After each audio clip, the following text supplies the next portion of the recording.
কতটা লোভনীয় হয়েছে। একটা থালায় তোমাদের পরিবেশন করে দেখাচ্ছি।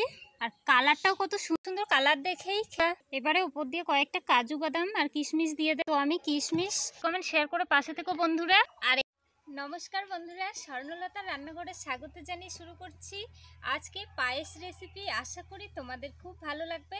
আর এই পায়েস রেসিপি দেখলে আর অন্য কোনো ভিডিও দেখতে হবে না, খুব সহজেই বানিয়ে নিতে পারবে। আর প্রথম থেকে শেষ অবধি দেখার অনুরোধ রইল সকল বন্ধুদের কাছে। যারা যারা এখন আমার চ্যানেলটি সাবস্ক্রাইব করেনি অতি অবশ্যই সাবস্ক্রাইব করে নিও আমার রেসিপিগুলো দেখতে চাইলে। আর কথা বলবো না, দেরি না করে শুরু করব আজকের পায়েস রেসিপি। বন্ধুরা, আজ তোমাদের এই গোবিন্দভোগ চাল দিয়ে পায়েস রেসিপি করে দেখাবো।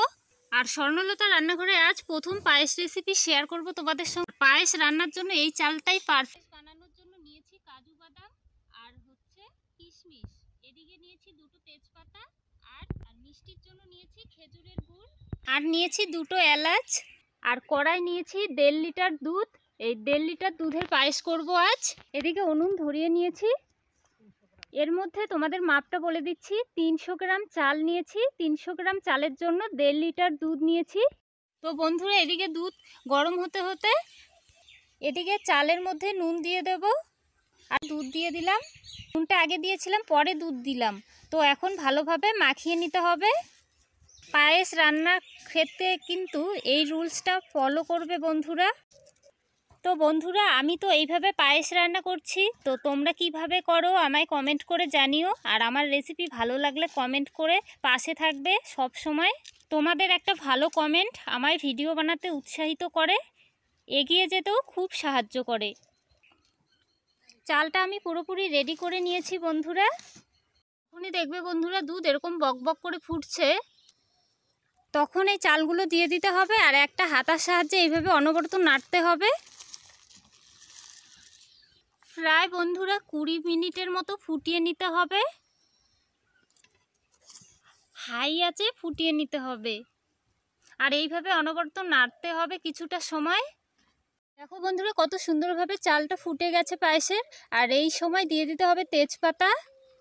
যেহেতু আমি আজ পায়েস করছি গুড় দিয়ে, তাই গুড় দিয়ে দিলাম। তোমরা চাইলে চিনিও দিতে পারো। মিষ্টিটা তোমরা তোমাদের পছন্দ অনুযায়ী দেবে। এলাচ দুটো একটু হাত দিয়ে ফাটিয়ে দেবো এইভাবে।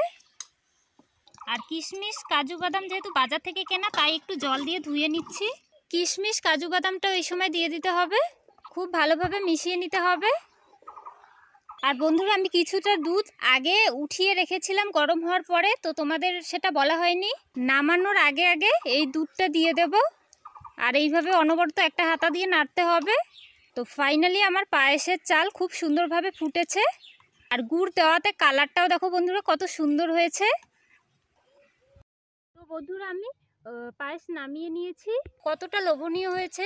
একটা থালায় তোমাদের পরিবেশন করে দেখাচ্ছি। আর কালারটাও কত সুন্দর হয়েছে বন্ধুরা। কত সুন্দর কালার দেখেই খেতে ইচ্ছে করছে। তোমাদের কার কার পায়েস খেতে ভালো লাগে কমেন্ট করে জানিও বন্ধুরা। এবারে উপর দিয়ে কয়েকটা কাজু বাদাম আর কিশমিশ দিয়ে দেব।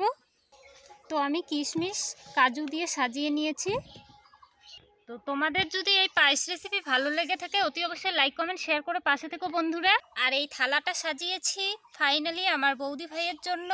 আমার প্রিয় সকল বন্ধুরা ভালো থেকো, সুস্থ থেকো। আর স্বর্ণলতা রান্নাঘরে প্রত্যেকটা এপিসোড দেখতে থাকবে। আর সকল বন্ধুদেরকে অসংখ্য ধন্যবাদ।